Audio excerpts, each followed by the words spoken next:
There'd be a lot of poop in my pants. I've seen a 6-foot alligator go swinging through the air and slam into a tree. These guys are the scientists of the supernatural, lecturers leaving lessons for inquiring laymen. They are applying the scientific method to a world that baffles science. They are the cryptids of the corn. But who else has big black wings and red eyes? Batman. Oh, Mothman. Oh yeah, Mothman. A great white shark was stolen. Oh, someone stole a shark? I got stuff for you don't even know about. She's a witch. She turned me into a newt. Who knows? Anything could be possible. Anything could be possible. It's really big abduction vibes. Holy moly. It sounds like you were abducted. And it just stood up. I mean, it just like kept going and going. And she goes, what the?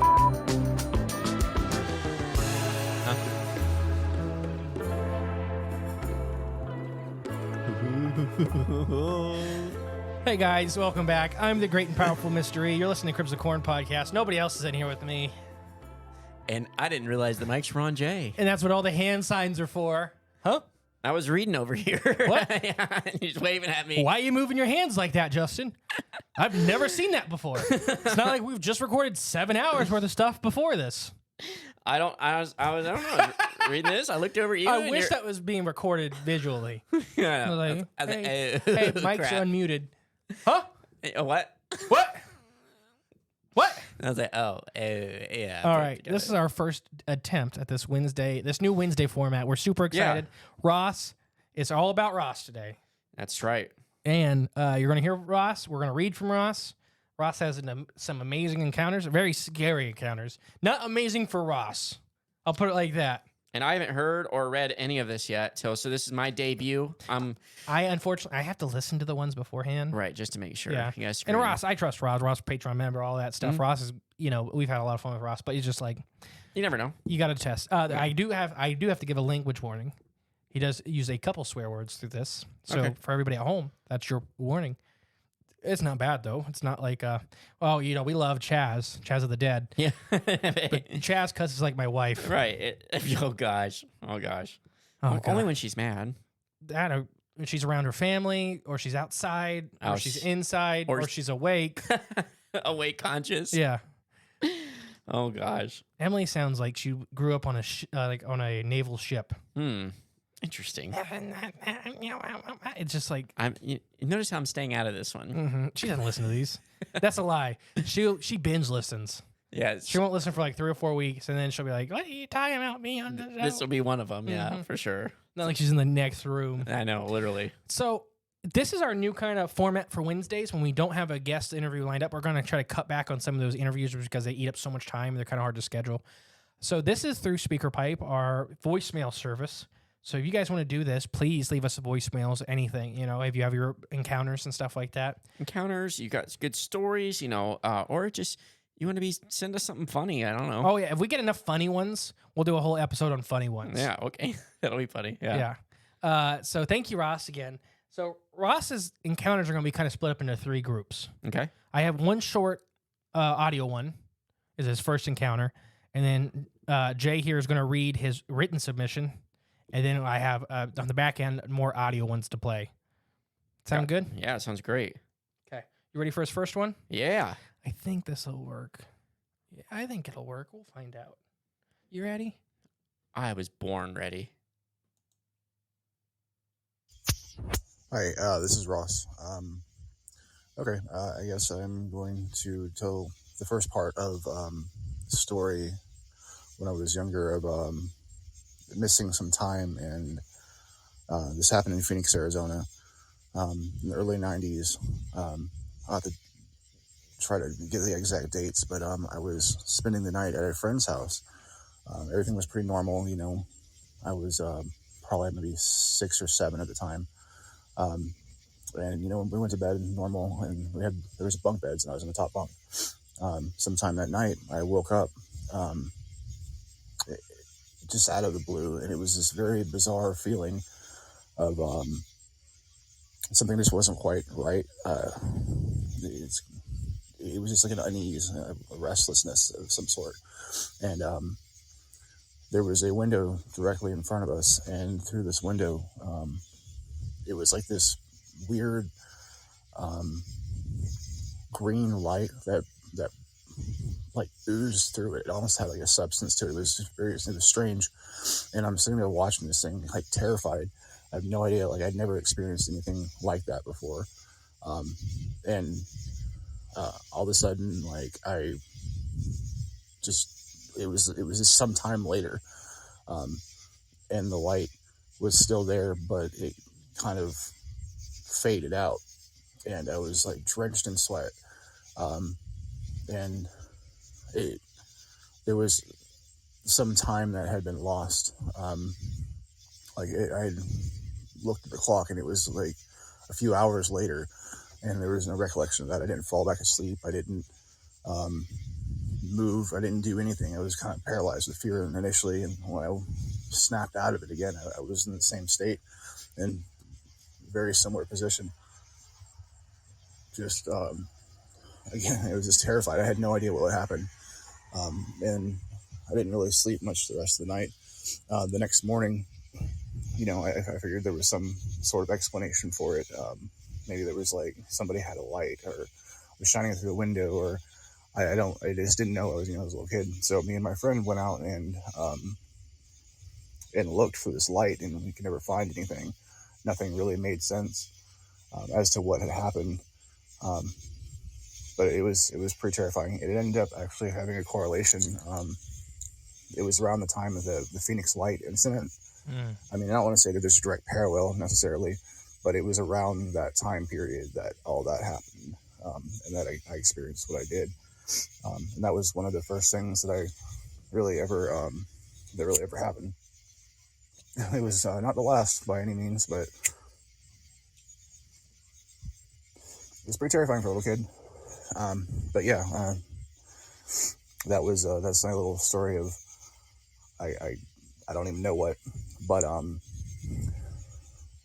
yeah, I'll I guess end it here. I wish I remembered more of it, but it was just just a lapse of time, and that weird light, and just that feeling of complete unease and terror. But anyways, I will record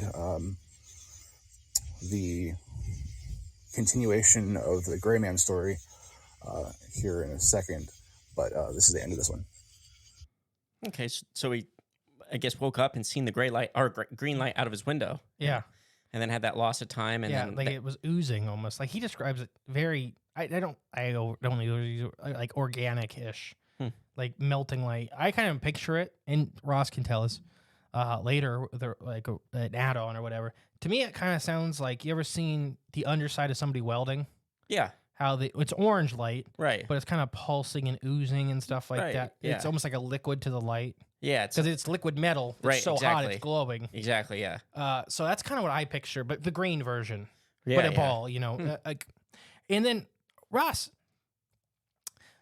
this is, I don't know if this gets talked about a lot.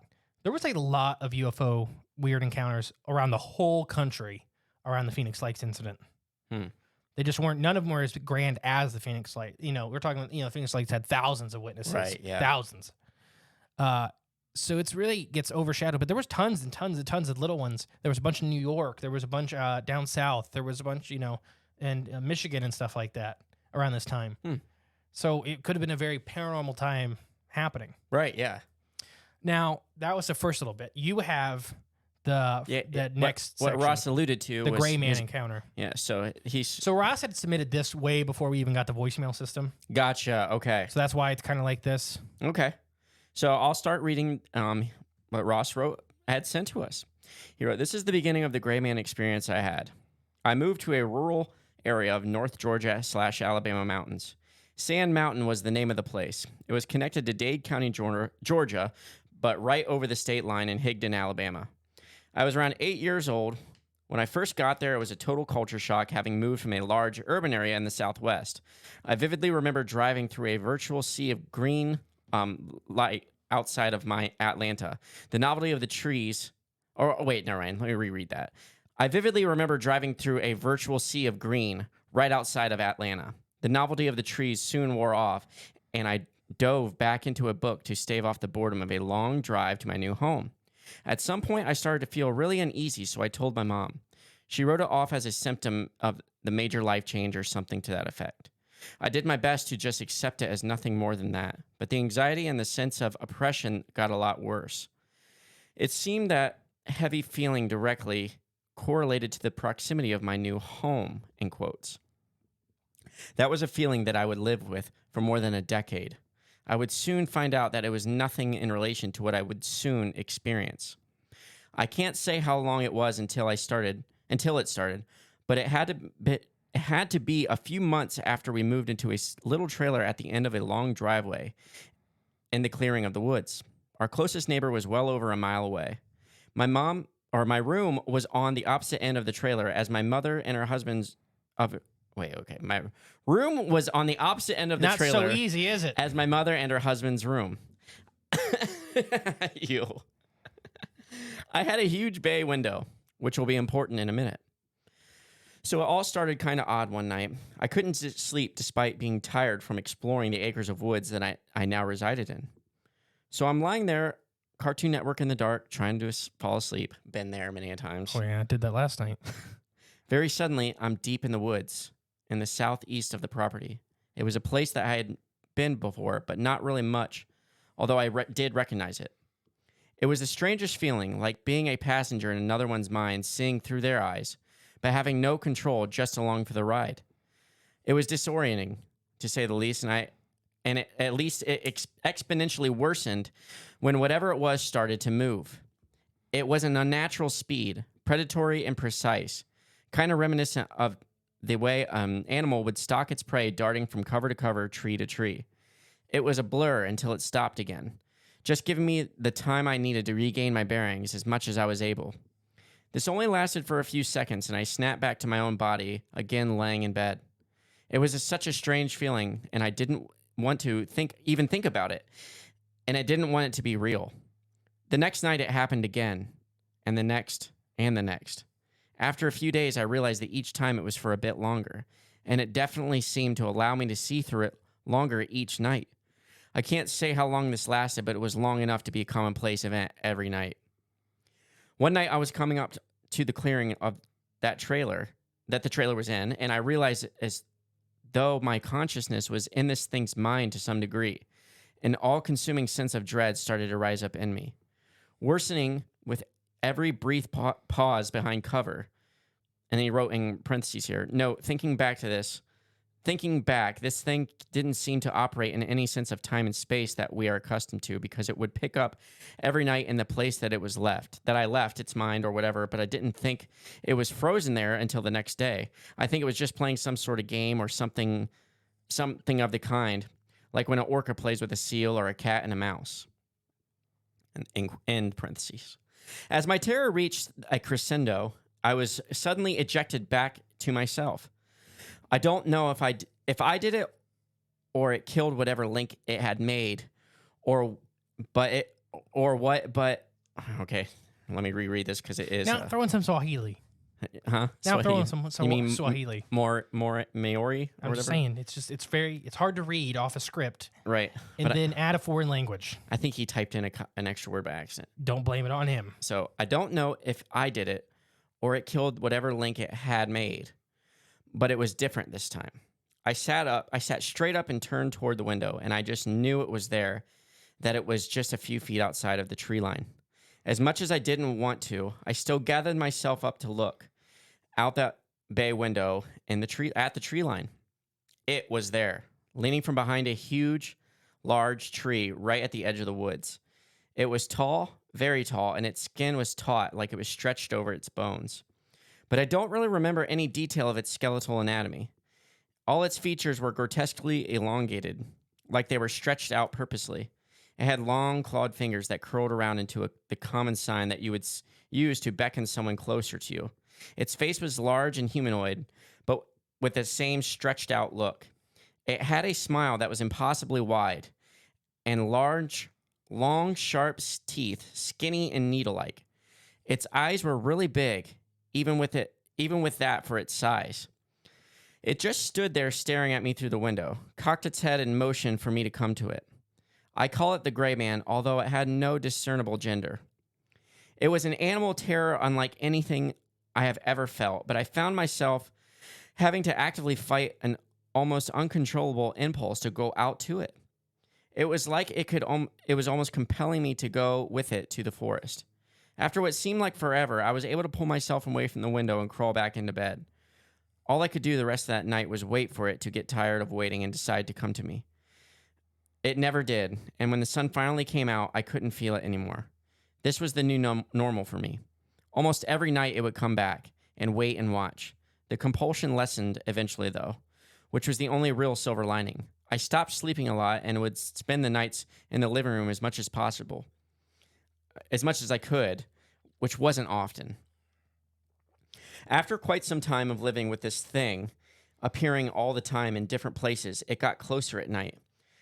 I don't have a total memory of this night exactly, or I guess I should say that I don't have a complete memory. I think it gave it away and something else. I think I gave it away and something else. After being plagued by this thing for quite a while, it was really getting to me. I wasn't sleeping, which affected lots of other areas of my life. This is in connection with a tumultuous environment. This in connection with a tumultuous environment was quickly pushing me to a breaking point. One night I awoke to this thing, something different perched on the bottom railing of my bed. The only way I can describe it was kind of like a fawn from Pan's Labyrinth. It looked much different than that character, but it's as close to an analog as I can come up with. It told me that it would get rid of the gray man, but for a price. The fawn had a different energy to it than the gray man did, but I don't think it was something that was good intent, a mild, almost predatory opportunism at best. I was, however, desperate and exhausted, so whatever it wanted from me, whatever price it required, I paid it. It did indeed keep up its end in the bargain until I ended up accidentally opening the door for this thing to re-enter. Some years later, my life did return to kind of normal. Well, in some ways. Dang! So this I don't know, the supersized Dover demon anglerfish monster man. Kind of how I think of it too, yeah. It's horrifying. Yeah. Absolutely horrifying. He said he was like 8, I think Ross said at the beginning. Let me double check real quick when they moved. Yeah, I was around 8 years old when he first got there. So and then this deal thing.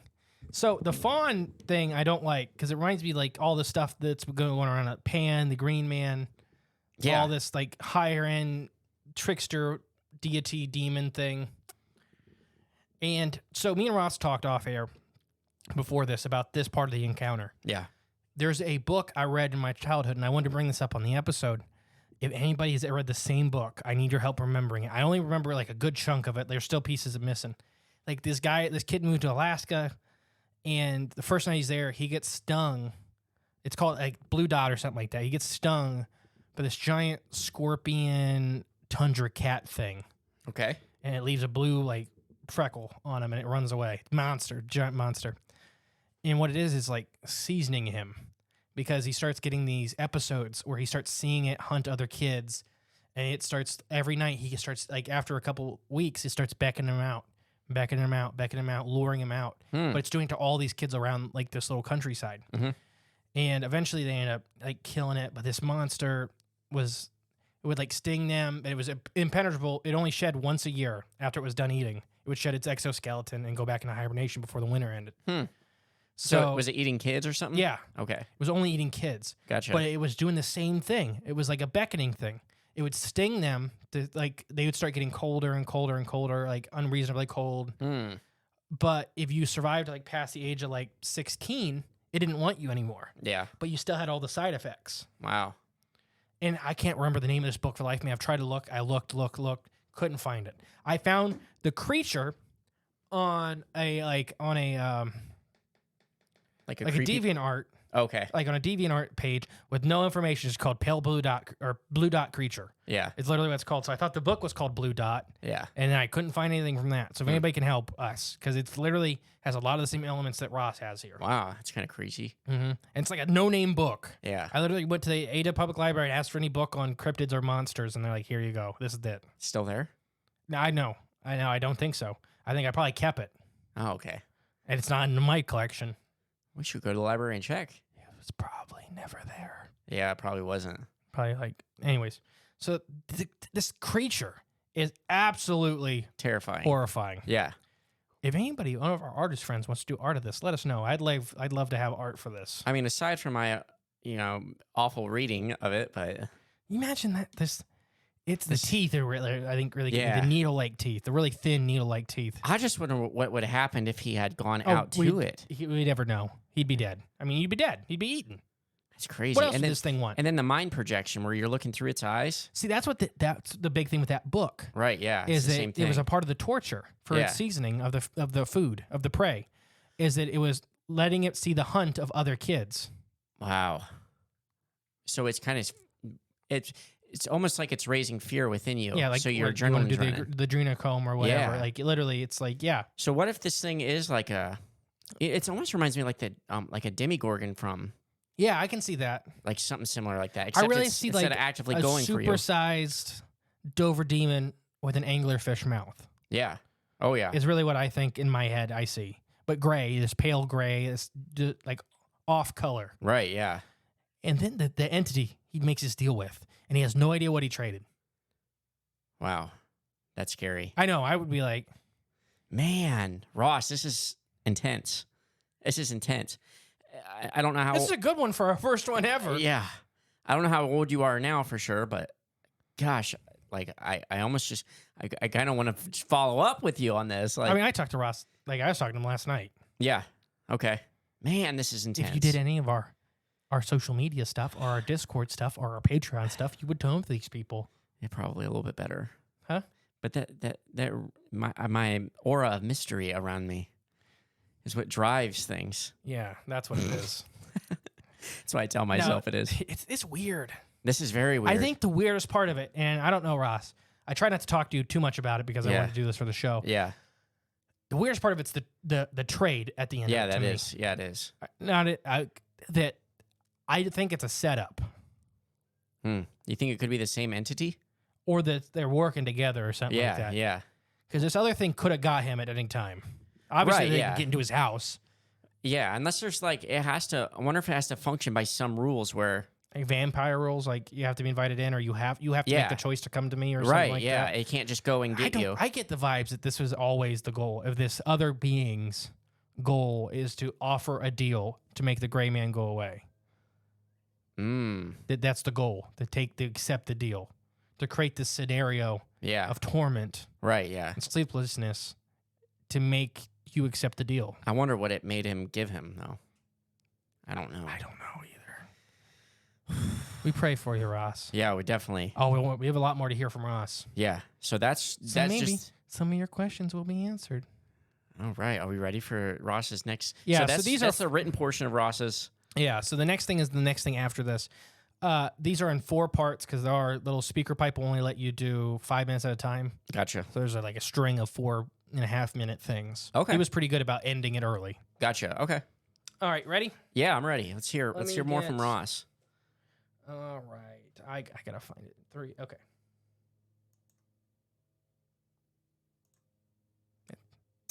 Okay, this is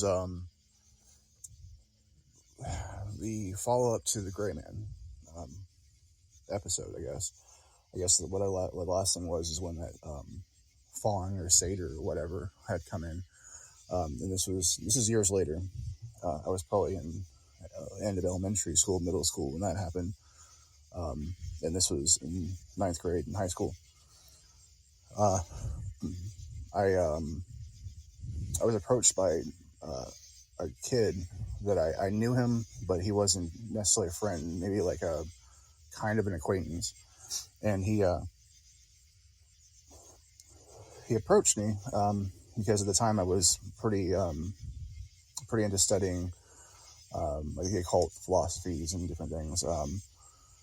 And I was always carrying around a stack of books. And anyways, he comes up to me in class or outside of class, and he's like, he basically explained. He asked me if I knew anything about it, which obviously I did, because that was kind of a hobby of mine at the time.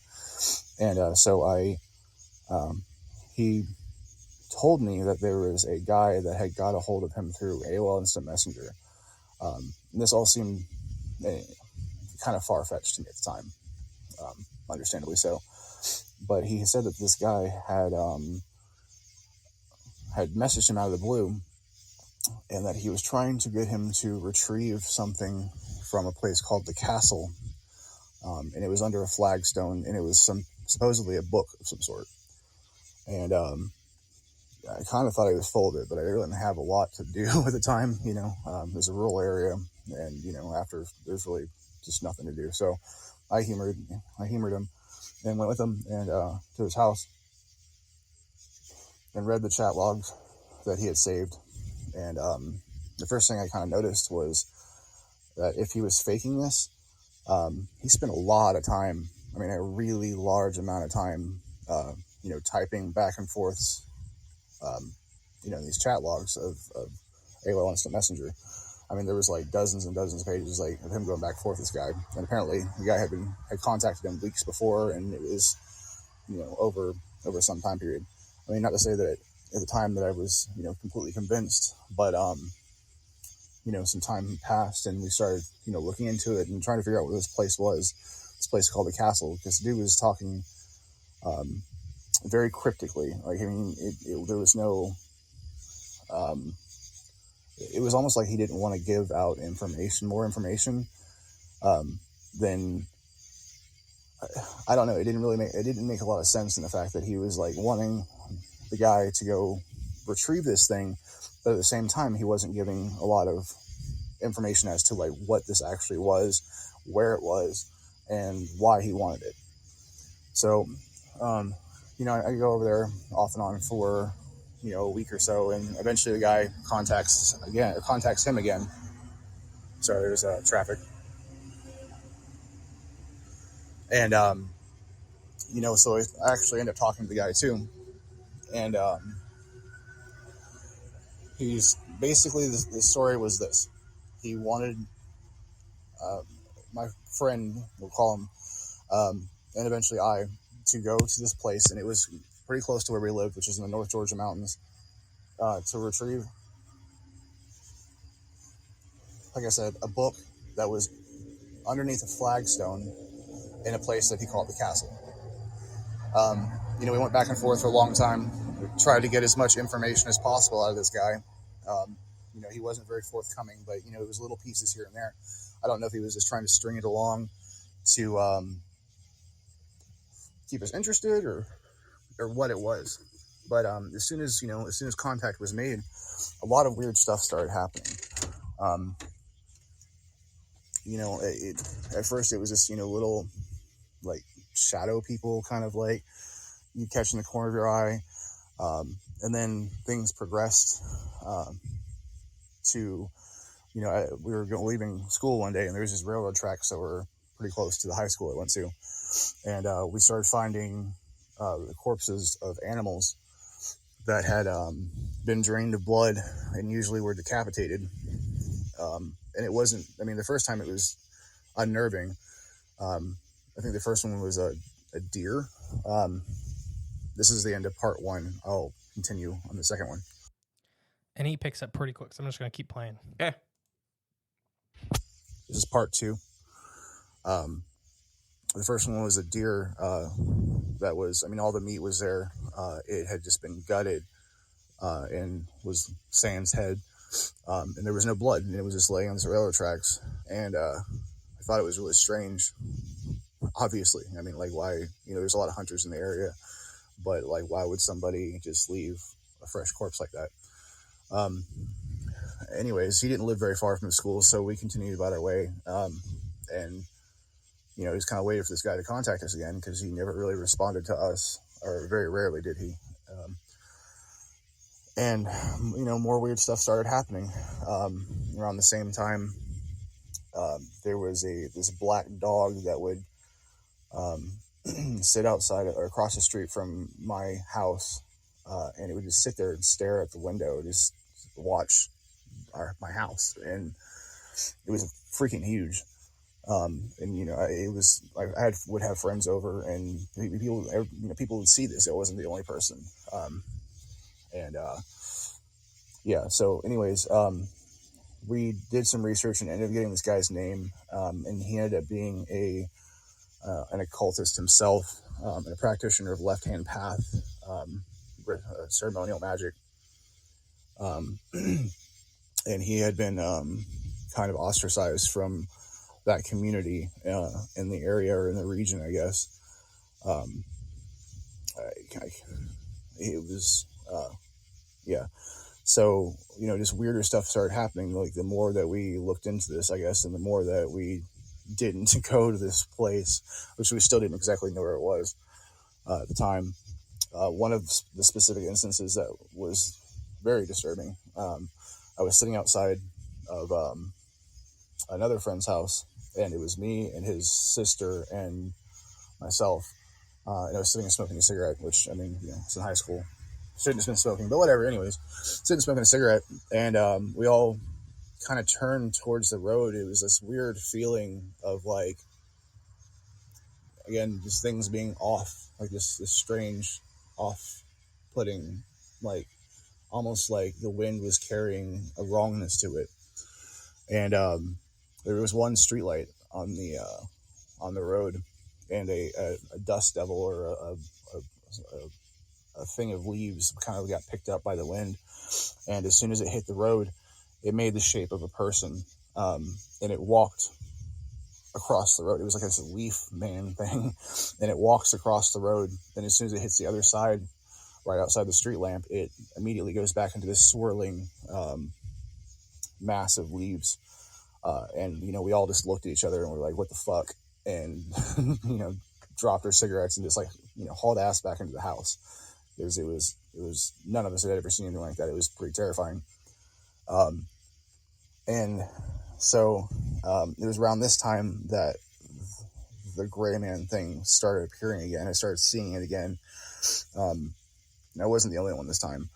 It would still stay like in the tree lines of different places. Like if I was one night, for instance, I was at another friend's house, and we were, I don't remember exactly what we were doing. Like, I think we were doing like a tarot reading or something. And anyways, like I started having these flashes of this thing. And it was, so we basically went to the window, and it was there again, basically trying to compel me or us to go to the tree line again, to go to it. But again, I wasn't the only person that saw it this time. Another friend did, and this kind of happened like this off and on quite a bit. And it was a barrage of bizarre things and experiences. It seemed like, it just got worse and more intense as time went on. And eventually, it was just too much. So I had parted ways with the initial guy that had, gotten me into it. And we were just like, we can't, this is too heavy. We're just going to try to forget this happened, and hopefully it'll go away. This is the end of part 2. Do you want me to keep rolling, or do you want to take a break? Well, let's just talk about what we've heard so far, like recap a little bit. Okay. So I know we've been taking notes. Yeah. So, do you want to go first, or do you want me to? You go first. Well, I think, we have several things that are probably the same, so go ahead. Yeah. I mean, that guy, and whoever it was, the AOL guy, that they ended up finding out kind of who he was a little bit. Like, that's just weird in general. Like, why is he reaching out to? I don't know. So here's my thing. Is he said his friend was in the occult, probably going on forums and stuff like that. Gotcha. That's probably how The connection there. Yeah, it's so reminiscent, and you can say whatever you want about this show. it's so reminiscent of Hellier, of how the first season got started. Is it these weird, like, AOL, email, researcher groups got started with these weird cryptic things to get, it almost seems to get these people, to get, at that point, when the Hellier team was very young. Yeah. So it's like to get these young people, these young kids Involved and on the path for something. Right, yeah. Where I don't think it's anything good for them. Yeah. I think it's a trap. It sounds like it. And that's this never. There's never any real information. That's the same thing with Hellier. I mean, they're never getting anything real, but these little breadcrumbs enough to keep you intrigued, but nothing is really ever said. And almost like he said earlier from the Gray Man story, it's like he kept getting glimpses of like looking through that thing's eyes, like it, and then it was just sitting there waiting, coaxing him out. Like it's just same, almost kind of the same thing. It's trying to coax you out into a certain area. Get you involved into it, you know, and it's weird. I wonder if there's any connection though. So this in the deer head, the gutted deer, with on the railroad tracks. Yeah. My brother went to a place he shouldn't have, and we've talked about this. It was a deep underground root cellar. Yeah. Like 30. It's 50 foot underground. You have to go, and then you go in it. And there was a deer. There's no way to get in this besides this big, like almost like a submarine door for everybody at home. Yeah. And there's a deer pinned to the wall like 30 feet off the ground with its chest cavity just opened up, and it's got its antlers pinned against the wall. Jeez. So it's this weird thing with the occult in deer, because that's an heavily occult area. And he wrote that the guy was a left-hand path occultist. I know there's a left-hand, right-hand path in magic, not occultist. Right. Well, he was in the occult, but he did the chose left-hand path. magic. Yes, magic, yeah. Yeah, which there's left-hand, right-hand. It's different paths for different stuff, and he got kicked out of that order. Yeah, and from what I understand, I think the left-hand path is a little bit more like darker, more magic, more magic spells and things like of that nature. So it's not good. Here's my thing with magic, and everybody heard me say this at home, is that left-hand, right-hand, you're still connected to the same beast. I suppose. It's like the same, it's like right wing, left wing, doesn't matter, it's the same bird. Yeah, I mean, I think a lot of, I agree with that. You're pulling from the same source, whether you think you're using good or evil magic. Yeah. Doesn't matter. Magic's bad, in my opinion. You're pulling, I don't care if you're light magic or white magic, whatever you want to call it. Right. You're pulling from the same pot. Source, yeah. There's a debt being accrued. Yeah. And somebody's got to pay that debt. So that's all scary stuff already. And we both wrote down the black shuck. Yeah. That black dog that was across the street watching. Now, here's the thing with the black shuck. And it may not be a black shuck. I'm just saying black shuck because that's what it reminded me of. It's a big black dog. Remind me of it too. Other people, like it just screaming black shuck. They're generally not viewed. It's weird. The black shuck's generally not viewed as a bad thing. As in, it itself is not evil. It's generally viewed as a warning. For somebody from the other side is trying to say like, hey, something bad's happening. Right, yeah. Here's a big black dog to warn you. And it's weird. Most cultures have the white dog is the bad dog, and then the black dog is the good dog. Yeah. This yin and yang kind of thing. So weird. And it's just like, it's weird. Other people seen it too. Yeah. His friends, they come over. Our friend had seen it, and his wife had seen it with him. Wow. When, our friend, one of our really early on interviews, Kyle. That's right, yeah. And Season 1. Huh? Season 1. Yeah, like episode 3 or whatever it was. Super early, yeah. So it's just weird to me that the black shuck. So I have this thing written down that the more you look into it, so there's this thing with this side of the paranormal. The more you look in, Appalachian Intelligence, perfect example. Our buddies Justin, Ryan, Lance. The more you look into it, like they do all the Lilith stuff. I highly advise against it. It's not worth it because they start having all the weird stuff happen. They start having owl people show up, and they have all this weird stuff. And they have old crone ladies showing up in their backyards and stuff. Like, it's not worth it. And that's what this screams to me. That I don't think Ross is doing it. I'm saying it's Buddy, and then this whole whole thing that this guy is trying to pull them into. Yeah. I think the more that they're doing this, the more this stuff. It definitely just feels like a trap. A trap, a screaming trap, and then this wind elemental. Yeah, I wrote that down. The Leaf Man, I wrote down. And I think it's another side effect of the more you look into it kind of thing. Unless it's some kind of weird... I always thought of it sometimes, too, as like people doing their own, whether it's magic or stuff, but doing their own like projections where their consciousness is moving through that area, watching things. and then it just kind of picks up the stuff around it at times, so you can kind of see the form. Yeah. So It's weird. I think, I don't know it's though. that the more you look into it, the more stuff you see. Yeah. Oh yeah. So that nobody else or it may not have been seen by anybody else if you're not into the paranormal side of the world. Right. Yeah. Last thing I have, the kind of combination thing, is the gray man came back. Yeah.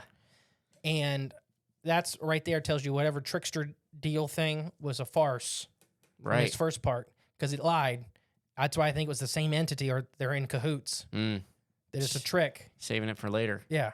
Yeah. And that what if this gray man is the filter for these magic rituals? What do you As mean in, filter? Like Hellier's crew got brought in on a ritual. They think towards the end, that's what they kind of think is it. The whole thing that all these people are having them do, run around circles, do all this weird, stupid stuff, it was a ritual that they were a part of without knowing they were a part of. Mm. So what if that's the same thing? These boys, Ross and his friend, are getting pulled into a ritual Without even realizing it. And there may be a quote unquote reward at the end of it, but there are purposeful perils along the way. And this may be a predator of this system to where it tries to eat you. Yeah. It's kind of its goal. Like it's it's its purpose in this system. Yeah. Gosh, dang. So like when he stopped looking into it, when he went away from it, he made the deal to stop, or whatever deal he made. It stopped. Yeah. Well, he started back into it. Predator's back. Mm-hmm. Blood's in the water. Mm-hmm. Dang. We got two more parts. All right. Let's finish the second half of this. Yep. I guess this is part 3. Anyways, after my initial friend and I kind of shelving everything and trying to, forget about it and hope that things calm down, maybe a couple years had passed, and I'm sitting in somebody's living room, and there was no like, for all we knew that we had long since forgotten about all this stuff, or like there was no connection between that person and the people I was staying with. But in walks this guy with a friend of a friend, and apparently he had picked up the research again, and had found out that the place called the castle was actually this house called that was referred to as Corpsewood Manor, which I'm not sure if you're familiar with the whole story of Corpsewood Manor, but what it was is Corpsewood Manor is a house that was built by this couple that had moved down from, I believe, Chicago, and it was owned by an occultist, a ceremonial magician, and his husband, or I guess boyfriend, because they weren't allowed, gay marriage at the time wasn't a thing. This is like in the 80s, I believe, 70s, 80s. Anyways, and what had happened is the owner and his significant other were murdered along with their animals by one of the local guys. One night went in and blew their heads off with shotguns and killed all their animals. And there was a lot of talk about what went on there. Like there was a lot of rituals that were being performed, and there was a lot of stuff involving like heavy amounts of LSD, which if I'm not mistaken, the owner was a organic chemist by trade, so I'm assuming that he manufactured it himself. Anyways, and so after these murders took place, the whole place was burned to the ground, and it was rumored that there was something that was protecting the property, some sort of demon, it is said, that wouldn't allow people with ill intent to really go on the property or, to chase them off, which, come to find out, is, I guess, why the person wanted us to go retrieve that book for them, was because, us being kids, we weren't, we didn't fit that criteria of having ill intent or ill will. So anyways, he had found this out, and, like I said, this is years later that, I wasn't in high school anymore. I think it was, I don't know, maybe it was like 17 or 18. So, this is quite a bit of time later.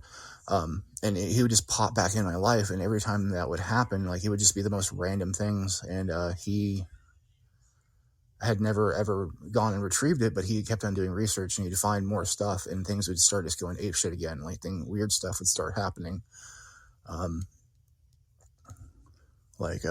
There was one instance that I had gone over this girl's house and started seeing like her grandfather. I guess it ended up being this guy. They would hold a hatchet, and he'd be like in the hallway or like in a room, and as soon as you turn the light on, you'd see somebody, like, just a shadow, in overalls, kind of like holding this hatchet. And as soon as you turn the light, nothing would be there.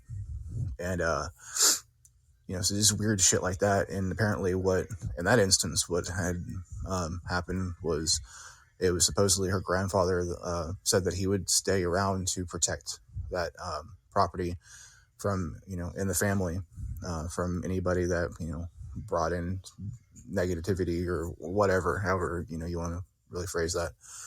This is the end of part 3. Let's just roll right into part 4. Okay. This is the last part. It's the beginning of part 4. Anyways, so this would happen periodically. I mean, he would just pop back in, like, I'd never look for the guy. I would never, try to find him or do anything. And it wasn't always just him, sometimes I'd be on the internet and somehow, like, just end up in a link to something, that was related to Corpsewood would just pop up. I mean, this was back in, like, this started back in, like, MySpace days, when there, wasn't a bunch of YouTubers that were going around and, doing ghost hunts and looking for things like that. It was, relatively uncommon, but there was, I still somehow happened upon these websites, not really looking for myself. Like, I think one of them, like, one of the first ones was, like, from Angel Fire, if you remember that back in the day. And it was these urban explorers that had gone out there and, taking pictures of what remained of the buildings. And in those pictures, found out that there were actually flagstones leading up to the main entrance of the house. And apparently they still are there, as far as I know. They haven't been disturbed or moved or anything. So it's, been a debate for a couple decades now whether I, actually want to go and try to retrieve this thing, or if, I don't know that anybody else ever has, and I don't know what happened to the person. And this whole time, like, the little gray man thing, like, it was almost like it kept a distance more so, and it kind of faded out with age, which is a little bit more disturbing to me. Like, the older I got, the less I would see it when related to these instances. But there was definitely a correlation to some degree, whether being involved in this or getting pulled into it, I guess, to some degree, whether that, allowed it a door to step back through, or what exactly. I'm not 100% sure, but yeah, it was very strange. I'll have to send some links to some of this, some of the information I found about it, if you're interested. But the property itself, if you want to look it up, it's in, I can't remember what county, but it is in North Georgia. But yeah, that's kind of in a nutshell what happened. Like, there's so many instances, like in the initial I guess when I first got into it, like, we'd start finding these geometric patterns of stones in the woods, from where, close by to the high school, close by to where that guy lived. And there would be, like, little, like, in the center of them, there would be like trees that were, like, bent at weird angles. They looked like they had grown that way, which is really strange. And then, like, you'd see, like, from the corner of your eye, or, like, in your periphery, you see these little, like, small, like, shadow figures darting in and out, like, almost like they were, like, watching or stalking or observing you as you pass through. And that whole area is just really bizarre. Like, I don't know, something about that town. There was always a really weird feeling, when you first got there. I think I had talked about it in the whole, when I wrote up the Gray Man thing. I actually went back not too long ago when I got back into this area. And it doesn't have the same feel to it exactly. It's been repressed a lot. I don't know if it's just that it was so isolated at the time and for so many years, or what exactly, but it's kind of lost some of that. It's still there. It's just under the surface now. Yeah. But anyways, I guess that's my story. Thanks. Well, thank you, Ross. Thank you, Ross, for sharing that. That's Yeah. a truly amazing account. I mean, seriously, it's freaky and it's all this stuff. I still have more comments. I do want to say I did pull up the manor. Yeah. I'm pulling it back up. Sorry. Corpsewood Manor. First off, a horrible name. Right. So this is 1977. Okay. So like he said, two gay men moved down to the mansion. It was supposed to be the couple's dream home. They were killed gruesomely with their... Okay, he said his animals. I want you to guess what animals they had in the house with him. Well, I assumed probably a dog. They have two. 2 dogs, a cat. A bird. 2 adult bull mastiffs. Oh, big dogs. Yeah, bull mastiffs. They died as a result of an attempted robbery, according to the main story. Right. Of 2 antique... and I can never say this word. Antiquarian? No. Different episode. Okay. Anyways, Guy, Avery, and Tony, during the ensued investigation of the trial at Field prior to the local media circus, a mythos evolved. The victims were verified evil devil worshippers, drawing in Dr. Scuttle's interest in the occult and the pair's open homosexuality in the South during a time when it was definitely not accepted. Despite having besides being very well liked in the community by those who knew them, their horrendous mythos continue to this day, referred to as Devil Worshippers Mountain, is where it's located. Wow. This was built in 1977. Oh. Nothing is standing. Really? It's been tore. Oh, I don't know. It's been burned. It's been tore. It's gone. Like the foundation's there. Like you can go see it still. Yeah. But there's the house has been, for only being 50 years old. That's nuts. Nothing's there. And it was a beautiful, supposedly a giant, beautiful house. It's this whole thing that were they actually devil worshippers, or were these people just accusing them of being devil worshippers because they were openly gay at the time? Right. Yeah. It's that kind of line that are people accusing them of being gay because of, it's just because they're accusing them of being devil worshippers just because they're gay. Yeah. It's this whole line. I don't know. It's weird to me that a pair of gay men would move to the middle of nowhere, Georgia, at Somerville. There's nothing there. And be openly gay in a time where it was in the South. It was not very accepted. Yeah. You knew you were going in for trouble. Yeah. There's easier places to live. Unless they just were kind of naive, maybe they're from Chicago. That could be. It's like we want to move out of the city, move more rural. That's real different. That's a whole different world. What, Chicago? Moving out of Chicago into to nowhere, Georgia. Oh yeah, very different. So maybe they just thought hey, this is our beautiful house. We can get away, live the life we want to live. And gruesomely shot in the face, and then here's the weird thing though is there didn't seem to be a whole lot. I don't know. It's just from my cursory look into Corpsewood Manor. There's not a whole lot. It looks like they were just pretty much killed.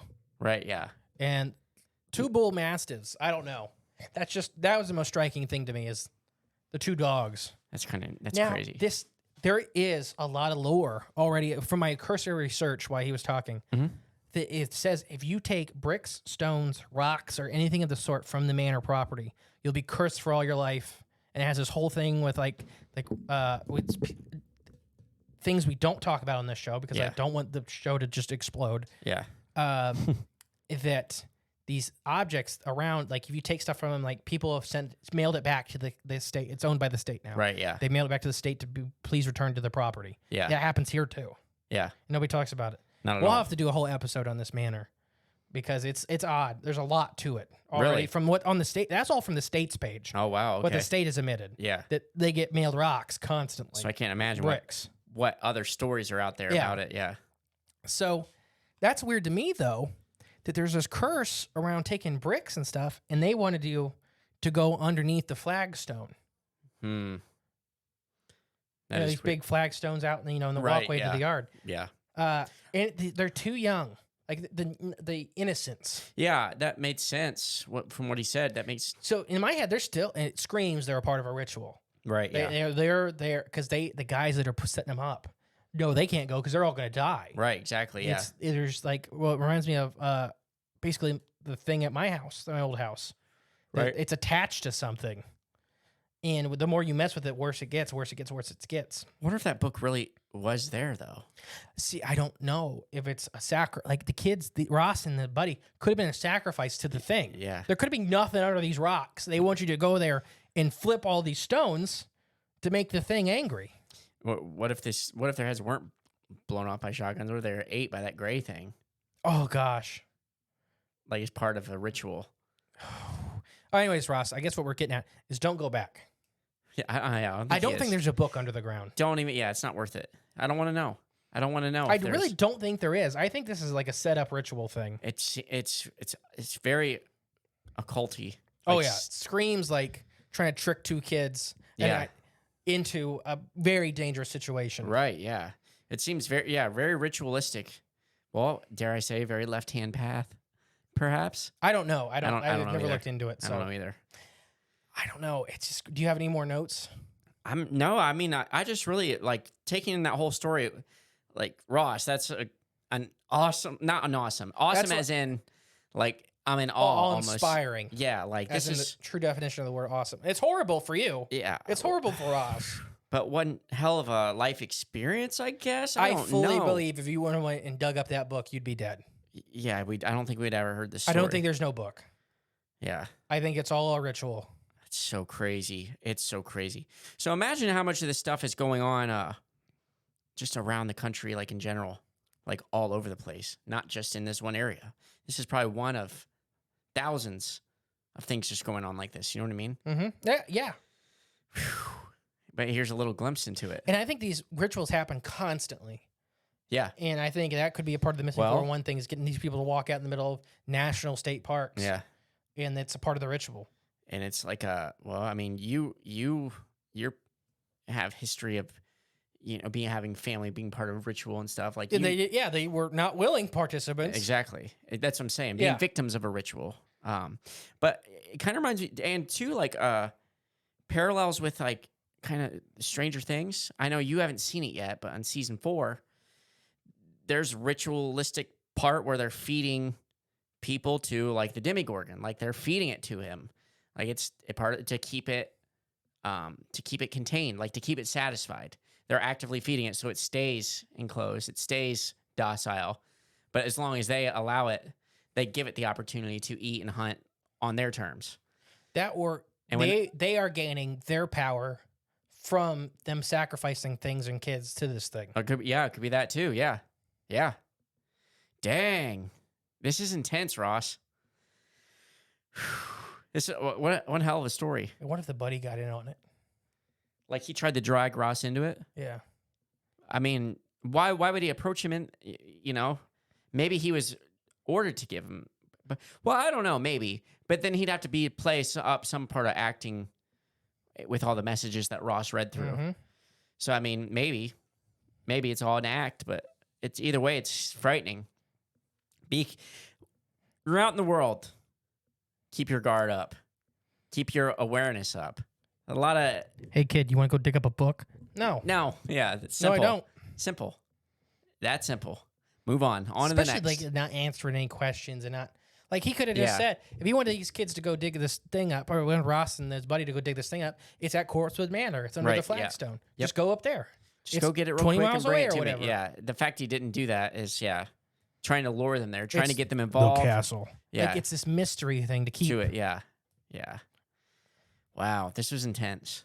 It's a good. Thank you. It's a perfect first one. Wait, what a heck of a way to start off season 4 with this new format. Ross, let us know what you think about this episode. Yeah. And our responses to your encounters. If anyone else has any please I guess, similar experiences or something they can relate to that's sounds familiar to like an experience like this, please comment. Like, let us know. Call in. Like, I want more information about things like this. Yeah.